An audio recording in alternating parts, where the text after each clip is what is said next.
Usually markets should be maturing and trading in less crazy ways as they get older and mature and more money comes in. But Bitcoin isn't doing that. Bitcoin is staying crazy, and I think the pandemic has shown us that governments are completely terrible, and it just keeps getting worse and worse every month, depending on where in the world you live, right? So if that's the case, then I might have to spin the question back onto you and ask you, how much worse do you think governments and the financial industries will get? And according to that, I think Bitcoin will get even stronger.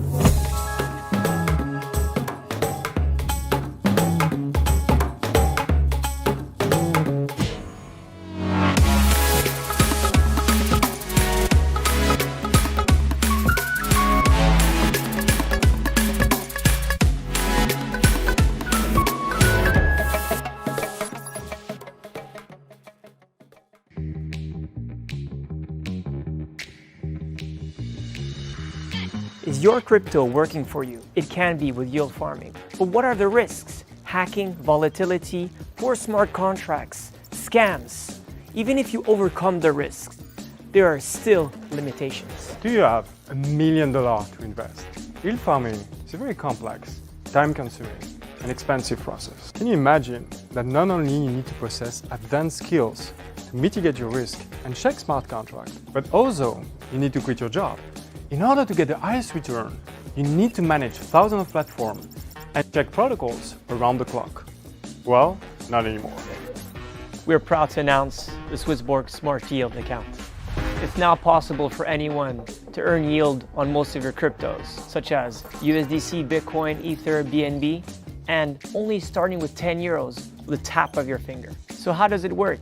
It's simple. On a daily basis, Oracle scans and monitors all the different investment opportunities and delivers for you the best investment returns. So how is that more secure?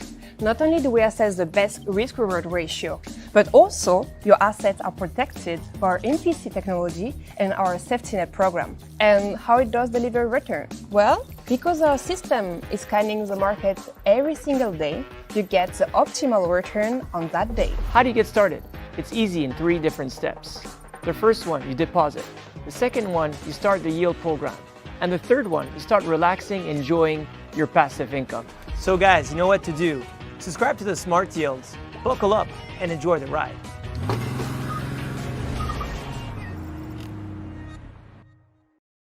All right, guys, welcome back to part 2 with Sammy from 4Flies. We're gonna get a bit more technical, talking about trading, Bitcoin, crypto assets, and tons of cool stuff too. So stay until the very end. Sammy, it's a pleasure to see you again today, bro. Good to see you as well.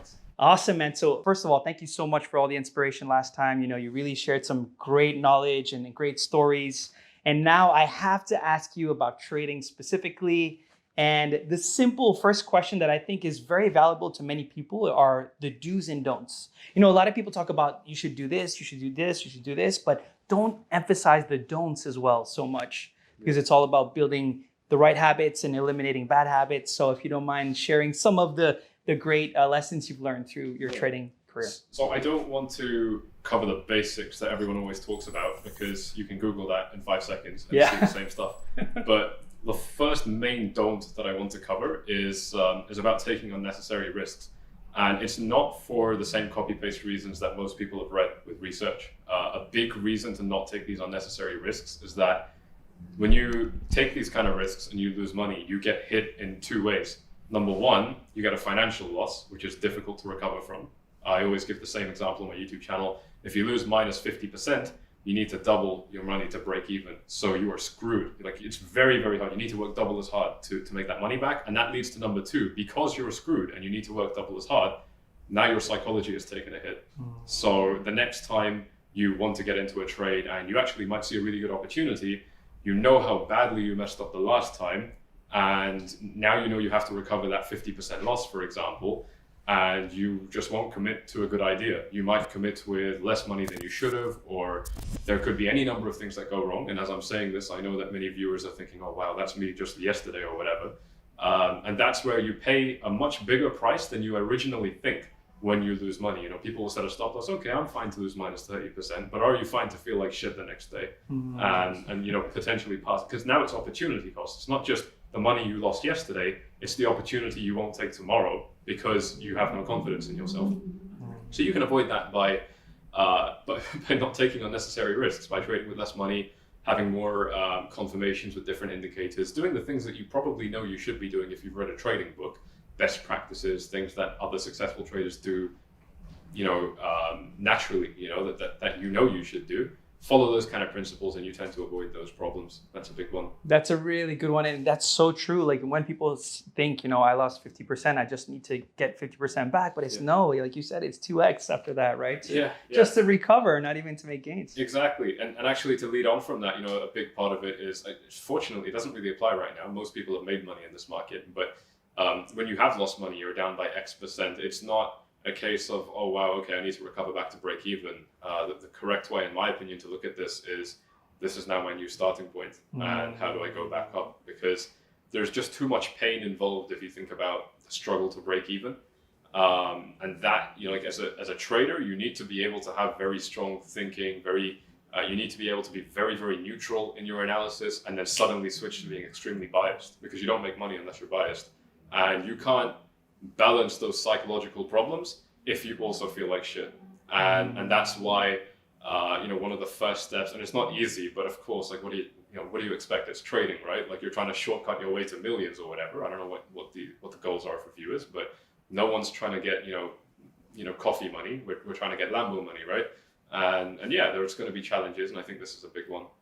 So if I could put it into a don't and a do, would it be don't take unnecessary risk, do have stop losses? Or what would the do be for that if you had to connect the two? First of all, I think a big part of it is understanding why there is the don't, because that, it's one thing to say don't touch the hot stove, it's another to say because you'll get burnt. And I think that's important. As for the don't, not to take unnecessary risks. And I suppose the do that follows on from that is do carry out the risk management practices that you should know that you should be doing. And if you don't know about them, then that's a sign that you need to research them and find out what they are. And it is simple things like use stop losses, make sure there's a lot of technical confluence, don't trade with too much money, or I should say, do trade with a healthy amount of money, which usually, by the way, this will shock a lot of people, is between 1% and 8% of the person's portfolio.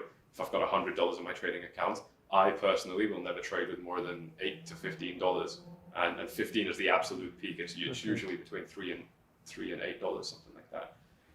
And that's a big part because, I think the next kind of big do for me is I do make sure that no trade can either make or break me. And there's never a situation where I'm entering a trade and there is any potential at all for me to feel either euphoric or despair.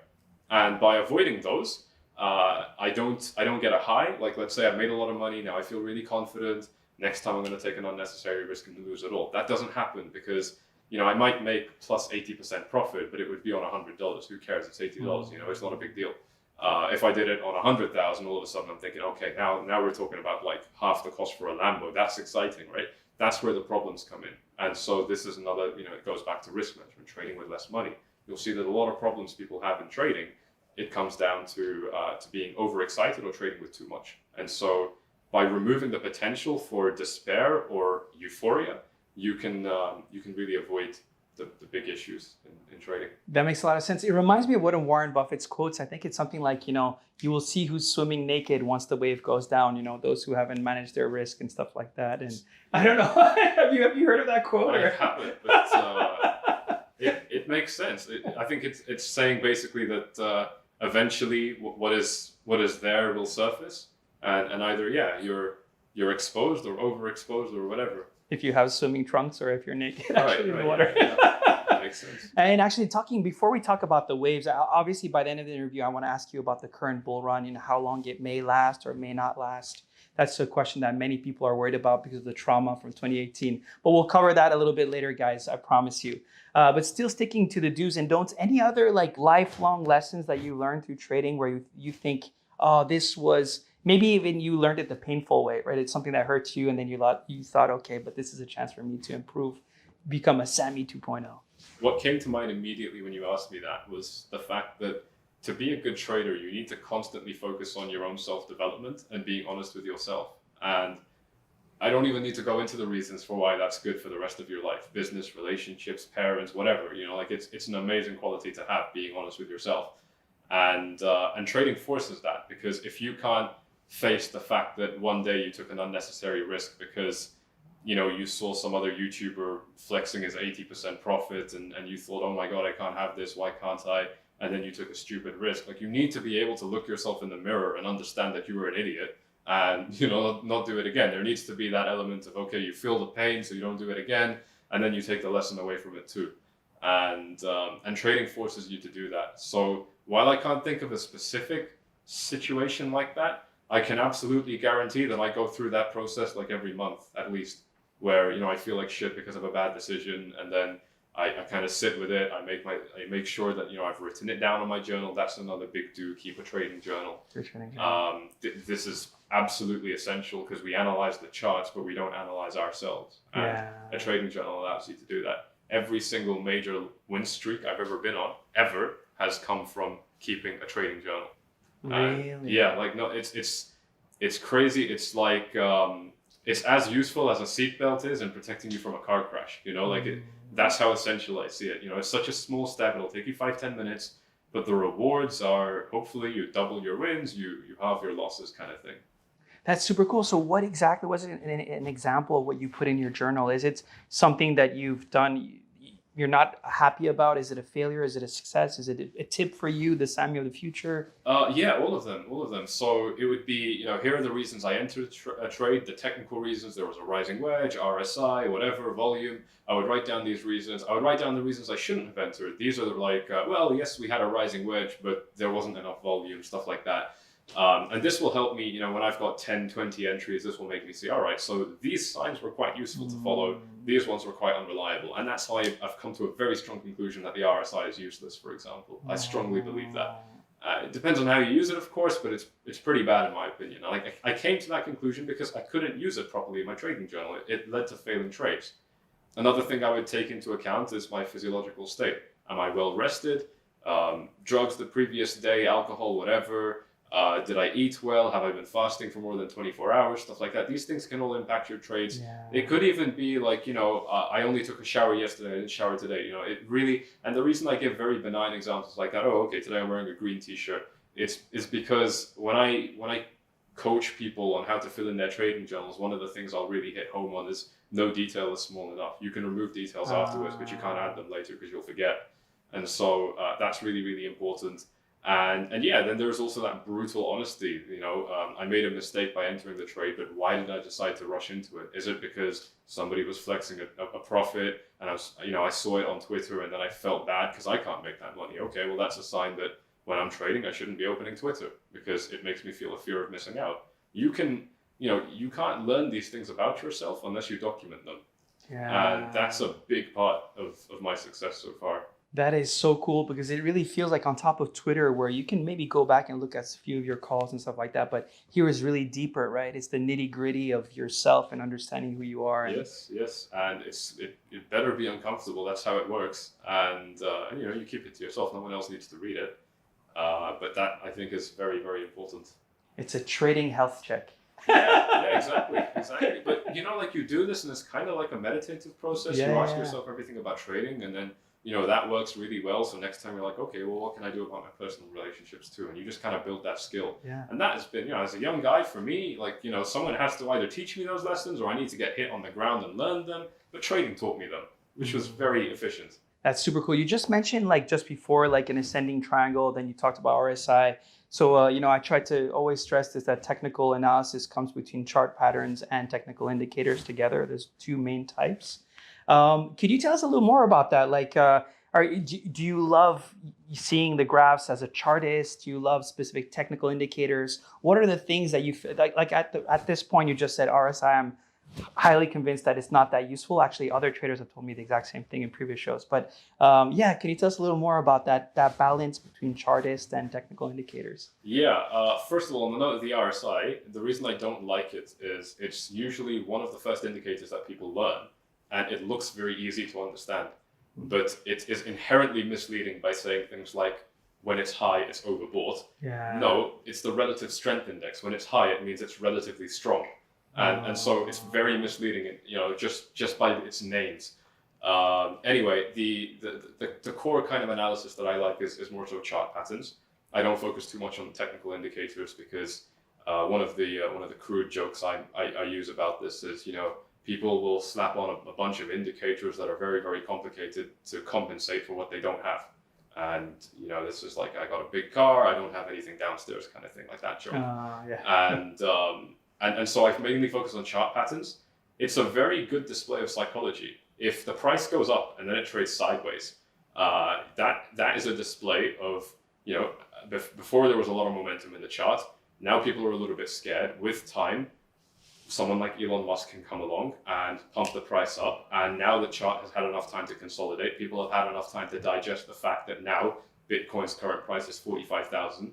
And after 3-4 days of trading sideways, 55,000 doesn't sound so crazy anymore. If we just suddenly shoot up there, it does sound crazy. People sell off. But when we consolidate, when we trade sideways, we form a bull flag, we form a rising wedge, falling wedge, whatever, it doesn't matter. We form some sort of consolidation pattern. And now people are a little bit more comfortable with the idea of the price reaching higher levels. So when that pump does come, when that news does come, because it's all manipulated, obviously, when whatever that stimulus comes, whatever that stimulus is comes, now you've got, people psychologically reset because we've consolidated to pump up higher. And that's exactly why I think, we went from 42 down to about 30K, and that's what enabled us to go up to 48,000 now. Is that one of your favorite charts, like the bull flag? As you said, when you reach a new all-time high and you consolidate for a while sideways, is that one of the exciting chart movements that you look at? Yeah, it's not specifically the bull flag or anything like that. It's just I'm looking for the market doing anything other than trending up. And that could mean it slowly trends down or it forms anything. It doesn't really matter. The point is the chart doesn't trade up. And as long as it doesn't dump quickly, in my books, it's a continuation pattern. And there are different ways you can break down how reliable that continuation pattern might be. A big one, in my opinion, is you look at time frame analysis. How long was the previous consolidation pattern? So, for example, I don't know when this is going to be uploaded, but we just came out of a 20-day mini bear market, and so as soon that's pretty long term as a correction for this market right now. So when the volatility returns, these bull flags are usually a couple hours long, max. We pump up, you don't even notice it unless you look for it specifically. And so being aware of those kind of things, you can start to say, all right, well, we just came out of a very long-term consolidation, so we'll probably pump quite a few times quite quickly now. And that way you can give more validity to a bull flag, for example. Are you seeking for those? Because a lot of people, as you know, a lot of these pumps are non-linear in the sense that there could be lots of boring stuff for a very, very long time. And then all of a sudden, within the span, like you said a few hours, sometimes, like in 2019, I believe, if you missed the 13 days where Bitcoin pumped the most, you would actually have you would have losses if you missed that. Sequential. Yeah. It's a great indicator, yeah. That's partly what I'm talking about. Yeah, when the volatility returns, you might have X number of days of upward volatility in our case, because we're in a bull market. And so the continuation patterns could be quite short during that time. So yeah, TD sequential is very complicated, but it's good to know. It's good to know. And so in that case, in order to not miss those big bull runs, like what is the ratio you have so you mentioned trading, I think it was up to 8% max of your portfolio of Bitcoin you trade, and the rest, what was the ratio again? I forgot. So, it depends on my confidence. If I've just suffered a couple losses, January, I ended a massive win streak. It was amazing. It was like 80-90%. I ended it with 2 losses and my confidence was absolutely shattered.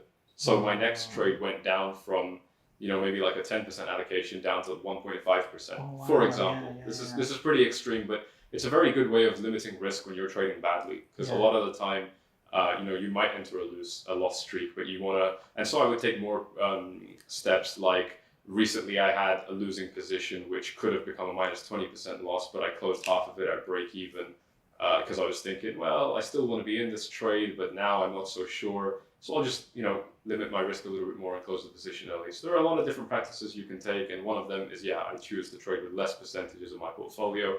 Minimum 1%, maximum 8%, pushed up to 15 on occasion, which is, in my opinion, stupid. So it's very rare. But That's where I float at. That's so cool. With regards to trading, like, are you trading also in the traditional world of finance at the moment, or is it mainly crypto? You mentioned Tesla. Like, what is your ratio in terms of stocks versus crypto at the moment? Like, it's unfortunately, because I'm so young, I've never really had an account to trade these. I had one account. I won't mention with who. And I did go long at 36. I was telling you about this. It was $180 odd before the stock split. Now it's 36. And my account got shut down because the trade went so well, I guess. They will say it was for other reasons, but it's pretty obvious. It was just a very good entry with high leverage, so they didn't like it. And since then, I've never really traded other markets. Indices I love, obviously, but it's mainly crypto. Mainly crypto. That's super cool. Yeah, a lot of people they see this as, you know, a high risk, you know, asset class, but you know, there's lots of asymmetrical opportunities, right, in this space, which is they're very well correlated. So, you know, one of the key things is dollar index analysis is a key part of my Bitcoin analysis. If the dollar is going down, and you can analyze the entire US economy, you can look at the political state. Do you think the dollar will get stronger, yes or no, over the next, you know, 1 year, 5 years? And most people will say no. Yeah. So if you don't think the dollar is going to get stronger, then it has to get weaker, and by virtue of that, everything will rise in value. And if they rise in value in a market like Bitcoin, where everyone gets excited, a small rise will become a big fear of missing out rally. And you know, being aware of those things, I think, is important. That's amazing. So if I can sum up your technical analysis, so you're talking about multiple time frames depending on the trade. You're talking about finding support resistance, about charts. In terms of technical indicators, are there any other, like, obviously RSI is not so interesting, by the way, and that was the exact same reason one of our guests said that, you know, when it's overbought, it's usually when it's trending. So you don't want to kill a trend if you... Yes. But are there any other are there some technical indicators that have worked successfully for you, that Bollinger Bands or moving averages or any other? Bollinger Bands I also really don't like. It's these really, really simple indicators. They're very misleading. They're very misleading. You know, like you'll hit the top of a Bollinger Band, but it just means the trend is strong. You know, and so the Bollinger Band just keeps on going up, and you know your technical teacher doesn't. Yeah, the technical teacher doesn't teach you that. Yeah. But Ichimoku cloud, very complicated, but super reliable in my opinion. And exponential moving average ribbon, EMAR. I've got tutorials on both of them on YouTube. And those are the only two indicators I use. VPVR number 3, which I also have a video on, but this is less important. I only use these two indicators, and they are only used to confirm what I call my core analysis, the chart patterns, the support resistance, horizontal levels. You know, I don't like diagonal lines because they're quite subjective. You can redraw them as much as you like, but you can never redraw a horizontal line or box. And that makes it a lot more objective. And like I said, you need to be completely objective until the point that you commit to a trade, and now you're 100% biased. And that allows me to have that objective first approach. That's super cool. The Ichimoku cloud, by the way, looks really cool on a chart. Yes. Do you use it to confirm support and resistance, mainly? Yeah. And to predict where support resistance will be. But you'll find that as you go along with technical analysis, you can predict where the Ichimoku cloud will be, because it's quite predictable. You know, like we found support over here, so support will be drawn at the same level 30 days later. You know, like you can kind of predict this as time goes on. But I find that to be very useful. And one of the reasons is it tells you a lot of things. Number one, it tells you where you might find support, but number two, it tells you how strong that support might be. Because the wider, the fatter the cloud, the bigger that support might be. And I think that's very useful. But with a lot of these indicators, including the RSI, it's about knowing when to use them. When to use them, So the exponential moving average ribbon, for example, is absolutely amazing. In fact, I calculated it on the recent trend up from 20K to 40K, something like that, or 12K to 20K. It had a success rate of 16 successes out of 17 attempts, and then it failed. And if you knew how to use the indicator properly, you wouldn't have been open to much of the risk. You only use it when there's a spread, when you can individually see each line.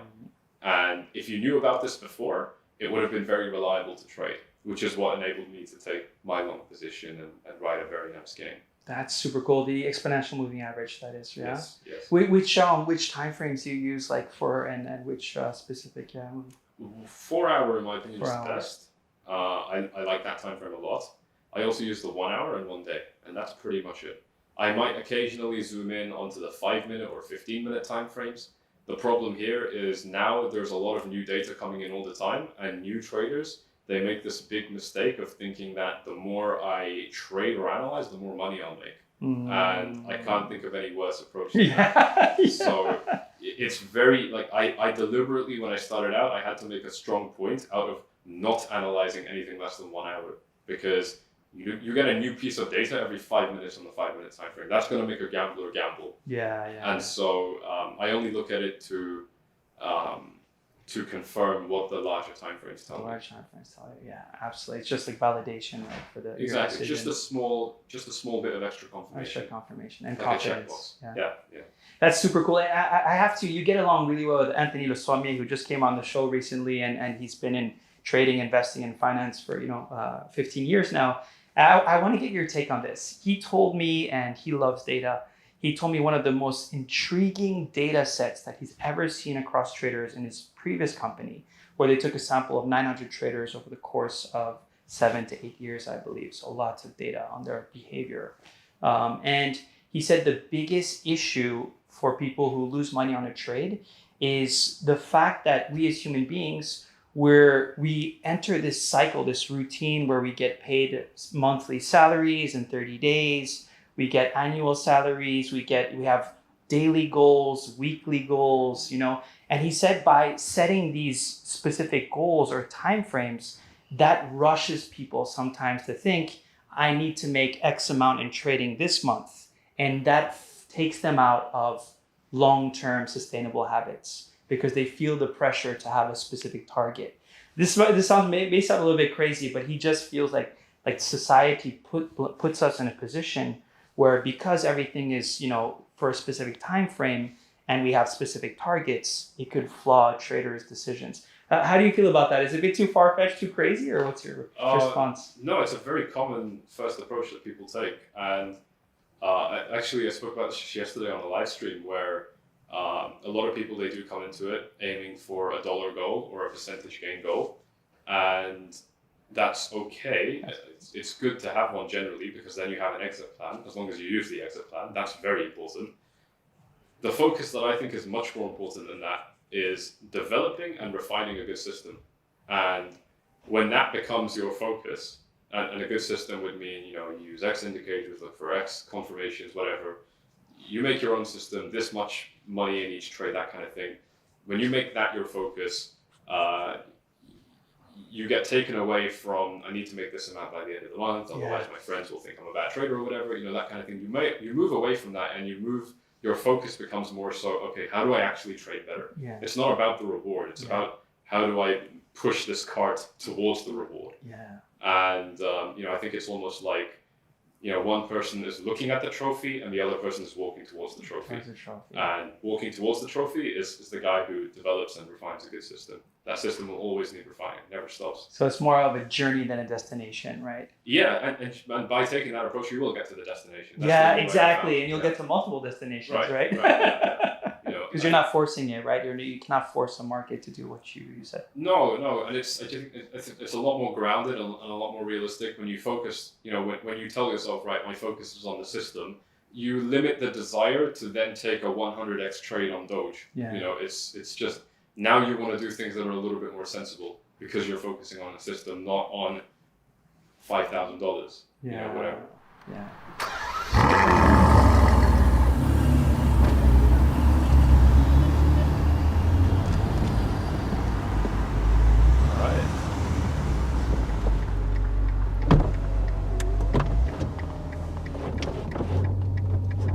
All right, Sami, so this is the last segment of this documentary and this video with you, which has been an amazing experience so far.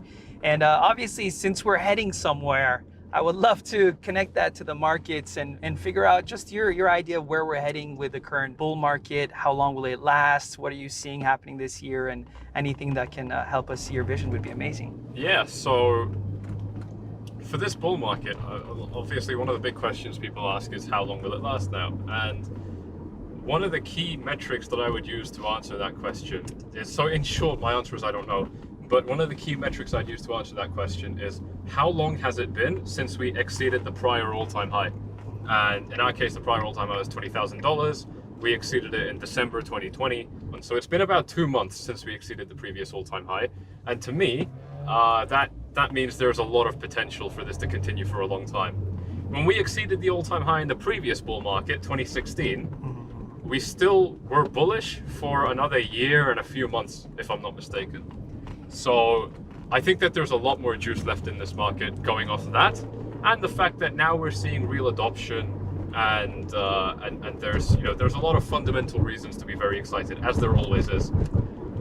The note I'll make on this though is that even when we go bearish, because eventually we most likely will, I still think that there's a lot of potential for the market to still be tradable, because the market stays volatile even after a bull market. It's just going down, and if you know how to trade it on leverage, for example, that's not a problem. That shouldn't be scary. So that makes a lot of sense. And you just mentioned that this time there's actual adoption. So does it mean that this bull market or the next bear market will be slightly different from 2016 to 2018? Or do you still think that just markets tend to have similar behavior in different years? Good question. So usually markets should be maturing and trading in less crazy ways as they get older and mature and more money comes in. But Bitcoin isn't doing that. Bitcoin is staying crazy. And I'm sure there's examples where this has happened in the past, but I can't think of them. So I don't know what conclusion to draw over here. One of the big things which we talked about in an earlier part was, as governments keep on being absolutely terrible, the use case for Bitcoin and crypto keeps going up. And I think the pandemic has shown us that governments are completely terrible. And it just keeps getting worse and worse every month, depending on where in the world you live, right? So if that's the case, then I might have to spin the question back onto you and ask you, how much worse do you think governments and the financial industries will get? And according to that, I think Bitcoin will get even stronger. That's super cool. And I think among all the people who predict the price of Bitcoin, you're actually a bit more on the conservative side relative to people, saying it's going to hit, 7 digits, 1 million, 5 million, all that kind of stuff. And you're very honest about it. Like, because the governments are so terrible, as you mentioned, they literally suck. The UK is an absolute disaster, by the way. For those who live in the UK, I feel very sorry for you. I live there as well. It's a real disaster. But what is a likely prediction? Do you still see like 100K this year? How are you seeing the price of Bitcoin? I don't like talking about hard price numbers. See, this is a conversation that's much more about fundamentals. And there are people who are much smarter than me who would discuss those things publicly. And I'm very good at technicals, not so much at these kind of more political conversations, right? I leave that thinking to the smart guys and I listen to them. They all think it'll hit 100K, so I'm on board with that idea. We're not far away from it, and we're very, very early on after breaking 20K. So, it's not like bull markets like this get weaker as time goes on. They typically get stronger. I don't know how that's possible, but that's part of the that's part of the nature of a bull market like this. You wouldn't really believe how this can happen, and it happens anyway. They're extremely irrational markets. So yeah, 100%. I think 100K is super achievable in this market. And do you think, news such as Elon Musk, having 1.5 billion, et cetera, today MasterCard, as you mentioned, who accept crypto, PayPal, do these specific news tend to extend the bull market a bit, or is it just like a peak in the chart? I don't think they necessarily extend the bull market. I do think that they bolster the fundamentals and they make the overall picture for crypto much stronger. And if that's the case, then I wouldn't say it necessarily extends the bull market, but I would say that it makes things more stable and healthy. It makes it less likely that we suffer extreme crashes. It makes it more likely that we recover from the next crash, stuff like that. And the other thing to keep in mind is, I don't know, maybe I'm a bit of a conspiracy nut, but to me, like all these headlines hitting at the same time, Elon Musk buys, now MasterCard wants to accept crypto, and now Apple's considering Ethereum and all this other stuff. Come on, this news didn't coincidentally happen at the same time. I don't believe that. So, so people pumping other people's bags, maybe. Well, do you think Elon Musk bought Bitcoin before? Well, quite likely, I love the guy, but it's pretty obvious that, he's had his holdings in there and he's just pulling a John McAfee version 2.0 trying to pump other coins. Those of you who know that, you're OGs. So there were some rumors saying that, he actually said that the Tesla stock was overvalued to buy back, actually, and there was a dip in the market after he said that. Yeah, I don't, I don't know about that. Obviously, it could be possible, but again, it's not, we all know it's not a good idea to believe everything we see the first time. Yeah, that's a really good lesson. That's a really good lesson. And you provided so many cool lessons throughout this interview. And I really hope people focus on these long-term, habits. And like you said, keeping a journal, reflecting, understanding yourself, and being okay not to trade when, emotionally you're not there and stuff like that. And it's basically human cycle. It's just life in general, no, isn't it? Yeah, absolutely. It applies to everything, and that's why I said, one of the big things for me is I don't think I could have developed into the person I am now had I not traded. I might have found another way, sure, but this was a pretty good way to accelerate a lot of things in my life. Of course, money is a big one, but I think it really plays into a lot of different things. And are you one day going to send a letter to your most hated teacher who didn't believe in you and failed you in the classes to tell her, look, this is where I am now? I got lucky. I didn't, when I was dropping out of high school, none of my teachers supported the idea, but none of them were rude about it.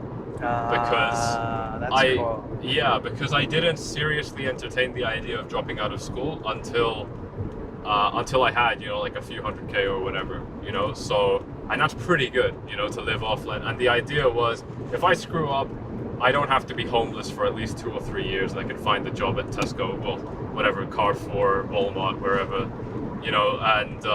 and that was the idea. So teachers already kind of knew where my head was at. And the only thing I've done since then is actually I've reached back out to them. Some of them watch my YouTube videos. Some of them are enrolled into my courses and stuff. They're very supportive, and I think they're great people. I got lucky, other teachers, they might have said, yeah, you're going to be a failure. Fortunately, not for me. That's super cool. And so what is the destiny for Sammy? Like, now you've reached a certain point in your life, like, where do you want to go next? So there's 2 big goals. Number 1, trading education is pretty good around the space now, but I do it the best, and it's the only thing I'm cocky about ever, and no one has ever called me out on it. So my goal is to keep re-establishing that crown on my head that I crowned myself with, and just keep doing better and better and better, expand that, basically to be the go-to place for learning how to trade safely, realistically, and all those great things. Number 2, everything that I'm talking about is largely a stepping stone to accumulate enough wealth to get into the space exploration game. That's what really interests me. It's completely unrelated. It's the only thing that I think of a goal and I get scared. I think, wait, is that realistic? Can I actually do this? The idea is, to push that industry forward. Elon Musk, for example, he has this big vision of plants against the backdrop of Mars, and the idea there is it's going to inspire so many people to study science, and it just kind of pushes the industry forward. And I think that science done properly is one of the main things that's important in our lives in this kind of time, aside from religion and whatever. And that I would like to get into and build my own spaceships and mine asteroids and space tourism, and then eventually find aliens. I don't know, it sounds completely crazy. That's I don't like cool, talking man. about it, but no, it's great. I'm glad you did. The crazier the better, man. The crazier the better, right? Yeah, I was, you know what, we're so lucky being online to have so many crazy achievers that tell you things like, if you're not scared of your dreams, they're not big enough. And I just started believing it. I don't know, I was deluded, whatever, but I started believing it, and that's what led me to where I am now. So I just keep on going down that same path, and it's working out so far. Absolutely, shoot for the moon and reach the stars. And I think, we even mentioned that in the beginning of the interview, so it's good we did a full circle where you talked about, like setting your goals and visualizing your goals and law of attraction, all those cool things, Think and Grow Rich. So great full circle. Yes, Thank you so much, Sammy, for coming on the show and for having me in this cool ride. By the way, guys, it's sunsetting right now, and it's absolutely beautiful. Dubai has an amazing sunset. It feels like the sand particles almost are floating in the air. Everything becomes orange and pink, right? Yeah. It's amazing. So if you guys like this interview, hopefully you did. There's a lot of quality content. If you feel like you need to rewatch it again, please feel free to do so. Don't forget to follow Sammy Four Flies if you haven't seen his content yet. He does have very high quality content. Like, subscribe, blast that bell notification, and join us every Wednesday premiere at a PC near you, 8 o'clock GMT. See you next week, guys. Peace.